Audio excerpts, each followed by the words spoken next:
Today on the Woolie Show, we are gonna make the what show? What? Huh? Nothing. Hi, and welcome to PB with Jay. Today I've taken over the channel, and I'm gonna show you some of my favorite sweet treats. Today we're gonna make banana bread, zucchini bread, which is an adapted recipe from the banana bread recipe, and some cookies. I'm going to fix the Raspberry Oat Bar that we tried in another video, and it wasn't quite right. Ew. No, ew. Too dry. Stay tuned for that as well. And stay tuned to the end of the video when I try to fix a dessert disaster. Before we get to everything, here are some shout outs to some of our PB with J friends. Shout out to Lisa from Manlius, New York. To Denise from Flagstaff, Arizona. To Jennifer from the Netherlands. Tanya from Nova Scotia. Johanna from Brattleboro, Vermont, Kim from North Carolina, Nicholas from Denmark, Raquel, who's sending much love and peace from upstate New York, Karen from Minnesota, Tanya from California, Vicky from Dallas, Texas, and Marie in Norway. If you would like a shout out in an upcoming PB&J video, please leave us a comment down below with your name and where you're from. And now for a feature presentation, the recipes. Hello everyone. Hey, welcome to the Woolie Cam. So today, we're gonna make some banana bread because we have a lot of bananas. So to start the banana bread, the first thing is to put the oven on at 350 degrees Fahrenheit and then make a flax egg. And it's actually a double flax egg. So it's 2 tablespoons of ground flax and 6 tablespoons of water. And I just put it on the counter. Did you see that? That was funny. Anyway, it'll be fine. It's gelling up nicely. You leave it for 5-10 minutes while you're prepping the rest. I'm just gonna wipe the counter because I just poured it all over. So basically, we mix all the dry ingredients together in a large bowl. So that's the 2 cups of oat flour, 1/2 cup of rolled oats, 2 teaspoons of baking powder, 1 teaspoon of baking soda, 1/2 teaspoon of salt. All gets mixed together in a large bowl. And then in a separate medium-sized bowl, you would mash up the banana, which is about 3 bananas. Add the flax egg, add the nut or seed butter that you choose to use, add a teaspoon of apple cider vinegar and a teaspoon of vanilla. And I'm actually gonna try today to not put any maple syrup in because I'm experimenting. And I've been reading a lot about how, you know, even maple syrup, being that it's processed, it's being boiled down into its most sugary self, the body reacts to it the same way it does any other processed sugar. So even though it's delicious and natural and from a plant, I'm gonna leave it out today.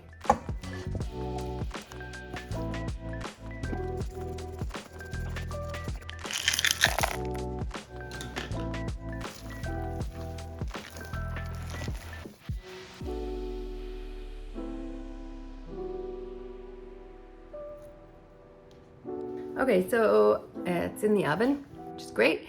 A couple things to note. So one, when you're making baking and you put banana in as, you know, a source of nutrition, but also a source of sweetener, you want to make sure your bananas are extra ripe, meaning they have a lot of brown on them, a lot of brown spots. That means the banana is ripe and it's sweet.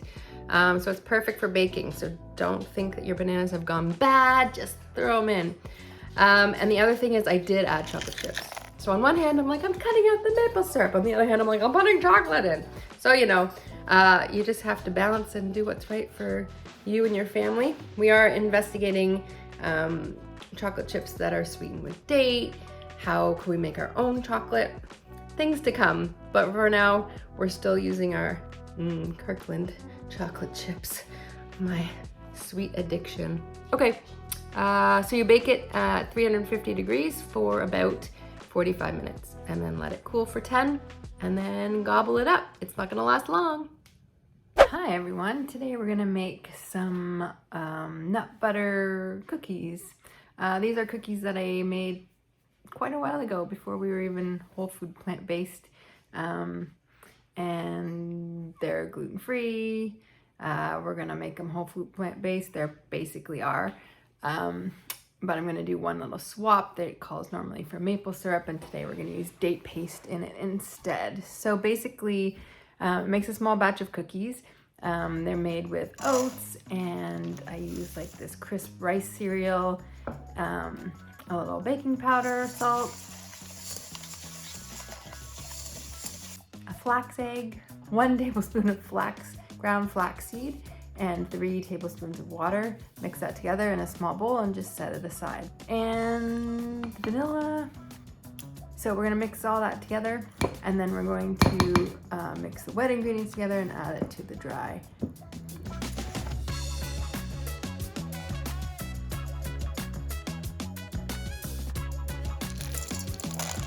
Today we put chocolate chips in because we wanted a little treat. I use the minis in these cookies because they spread out nicely and you don't need as much chocolate chips as you would with the larger ones. Not 100% whole food plant-based, but you could make them that way by putting in raisins or other dried fruit, or just adding some coconut and maybe some cinnamon if you want to spruce it up with a little spice. They're very versatile and you can make them however you like. So when you go to put the cookies on the pan, you want to put them about a large tablespoon, a heaping tablespoon, maybe 2 tablespoons full of dough. Today I used a cookie scoop and it made about a dozen cookies, but you can make them larger and make 6 to 8 cookies. They're pretty flexible that way. And once they're on the pan, you need to flatten them down because they won't spread out on their own.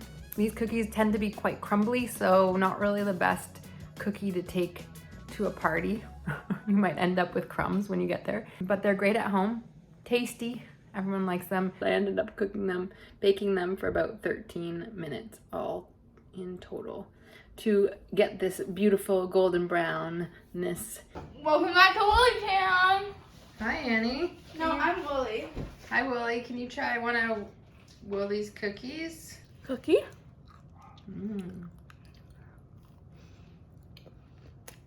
Well, you're a little biased, aren't you? Why? If you're Woolie and you Well, made them. I guess Annie should try. Okay. Annie, try. Thanks. That's not my cookie. I like it. Crunchy, peanut buttery, chocolatey. What more can you want? We've been making them for a long time, and they're quick and easy, and that's why I love them. Oh, and they taste good too. Today we're gonna make raspberry oat bars. It's an attempt to make something delicious. So the taste test of the family at the end will be the telling, what's the word? I don't know, factor. But I'm gonna do my best and let's see how it goes. So we're gonna start by making the base for the oat bar. So what you're gonna need is 3 cups of oat flour. I'm just gonna use rolled oats and I'm gonna blend them up quickly in the Vitamix. A cup of almond flour. If you don't have almond flour or almonds to grind up, then you can use any other nut. Probably. Haven't made this before, so we don't know. But you could also use sunflower seeds ground up as well because they're cheaper and just as delicious. Today I'm going to use almond flour though. 1 cup of that, and I'm going to use half a cup of pitted dates soaked in boiling water for at least 10 minutes. Mine are already pretty soft dates. If yours are hard, you might want to soak them a lot longer because you want them nice and soft because we're going to puree them into a paste. Mom is mixing it up right now. Hey, look. No. It's Jeremy in his natural habitat. Back to cooking. Now we're going to make the raspberry jam for the middle. So I've got about just under 4 cups of raspberries that were frozen raspberries, and I'm going to put them in a pot, cook them down, mash them up, and add chia. Now raspberries are already pretty seedy, so I think I am going to grind up the chia seeds so that it's a little bit smoother jam. What happened, Annie? They were still cold. All right, cook it up, and then we're gonna puree 2 tablespoons of chia in the magic bullet and dump that in. I say puree because I'm making date paste. Grind up. Okay. We're gonna grind them. This is what it should look like when the chia. No, not you. Oh, okay. These are the chia seeds ground up, and we're gonna put them now into the jam. Use like a blender or something to do that. You've boiled this down a little bit. You want to put it into a bowl and then put that in the fridge for a little bit to set. Whoa. We're gonna add a little bit of almond extract. We're adding half a teaspoon and then seeing how that tastes. So you can see that it's kind of crumbly, but it's sticky at the same time. So it's kind of the consistency that you are looking for so that it will stick in the pan. See how you can pick up a crumbly handful and then you can smush it together and it becomes like one thingy mabobber. Yeah, that's good. See, we're gonna try this.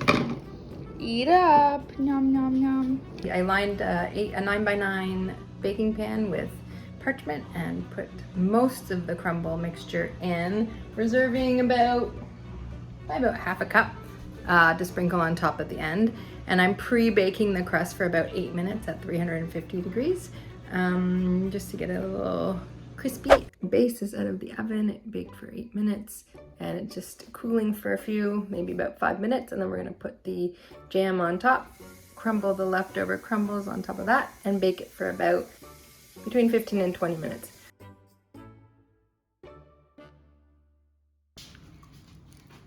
Tastes like raspberries. That was E from approved. Your turn. Okay, my turn? Okay. These are meant just to be better than the ones that we made for that other cookbook, right? Yeah. Way better. Yay! Success. Well, those ones are really bitter. It's really good. Thank It's you. not overly sweet. It tastes like a treat.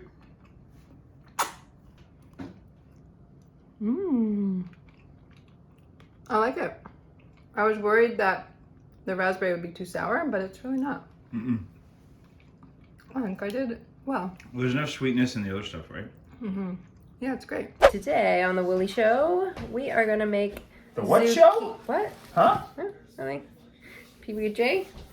PB with W. We grew this giant zucchini, and so we need to make it into things. So the first thing we're gonna use it for is some zucchini loaf, which is so hilarious because whenever you make zucchini loaf, if you've ever done it before, you're gonna use a tiny bit of your giant zucchini and be like, ah! What I'm gonna do actually is I'm gonna use our banana bread recipe and I'm gonna modify it and make it into zucchini recipe.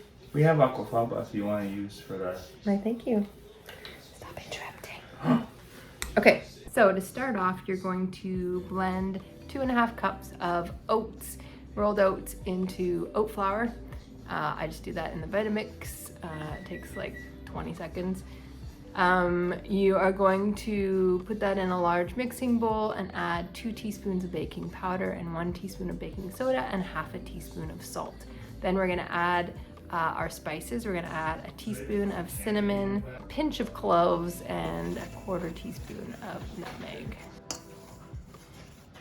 Next, you get another large bowl, mixing bowl, and put in the wet ingredients. And the wet ingredients is a cup of grated zucchini, really packed, kind of overflowing even, because you know, remember this guy? You want to use up as much as possible, so just like pack it in there. A cup of date puree, or you could use some maple syrup. I think like a 1/4 cup maple syrup. But because this recipe isn't using banana, even though I said I'm using our banana bread recipe, I'm not putting banana in it, and that is a main sweetener in our banana bread. So we're using date instead because it's also a whole plant and a whole food. So a cup of date puree, the zucchini, the flax egg that you made, a teaspoon of vanilla, and a 1/4 cup of nut or seed butter of your choice. Stir it all up and then add it to the dry ingredients and mix that up. And then today I'm gonna stir in half a cup of raisins. I was debating between raisins and chocolate chips, but we are trying to eat a little more, like even more whole food and less sugar. So less processed sugar. So we went with raisins today, and I think it's a good flavor choice for this batter. All right, now we're gonna put it in a loaf pan and cook it for about 45 minutes. What do you think of Mommy's zucchini bread? Oh. Better with chocolate chips, and you said not to add your chocolate chips. Okay, but was it good? It was okay. It was better than when you make it. Great. Do you? What did you think of your zucchini bread? I thought it was quite delicious, thank you. It was zucchini-y. No, it didn't really taste like a zucchini. It had like nice spice flavor, and the raisins tasted really good in it, I thought. It's a little dry, but it's still good. All right. I'll give it an B+. Thanks, buddy. So, have you ever had like a pretty bad fail with baking? I have. And actually I had one today. So I tried to improve a beet brownie recipe that I've been working on for a while, and it really didn't, it's not terrible, like it's not inedible, so I feel bad throwing it out because I don't really like food waste. So I've decided to rework it and make it into a different dessert. So I had a brownie, it was pretty thick, so I actually sliced it in half, and I put half into just like a Corelle casserole dish, but you could really, microwave, really put it in anything. I'm going to spread chia jam on top. So if you want to know how to make chia jam, check out the video about that.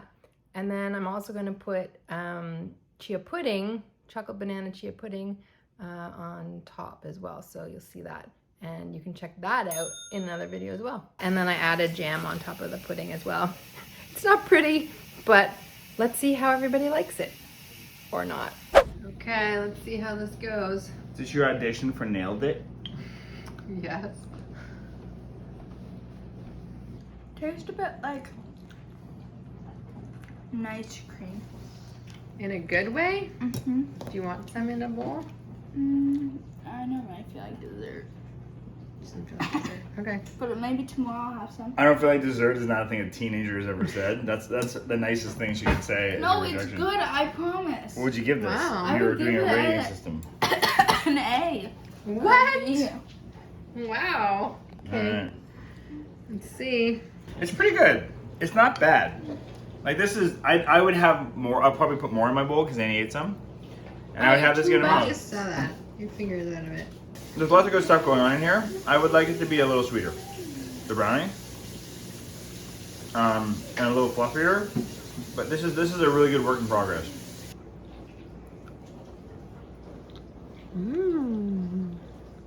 That's pretty good. Not bad. I think I rescued the brownie. You were worried that you wasted more ingredients. I was like, oh gosh, if no one likes it, then I've just made it worse. I don't think it's not sweet enough. But I haven't been eating sugar, so my body's adjusting. There you go. So, when you wreck something, if it's a cake, turn it into a trifle. I You mean, never know. this is also probably healthy enough you could actually have it for breakfast. Yeah, A little extra fruit. only sweetened with fruit. There you go. Thanks for watching today's video. I hope you enjoyed baking with me, and I hope you try some of these recipes in your own kitchen. Feel free to comment down below whether you'd like to see more of this kind of content where I come in and take over the kitchen. And don't forget to like and subscribe. And if you like this video, YouTube thinks you're going to like this video as well. So click up here. Doo, doo, doo, doo, doo.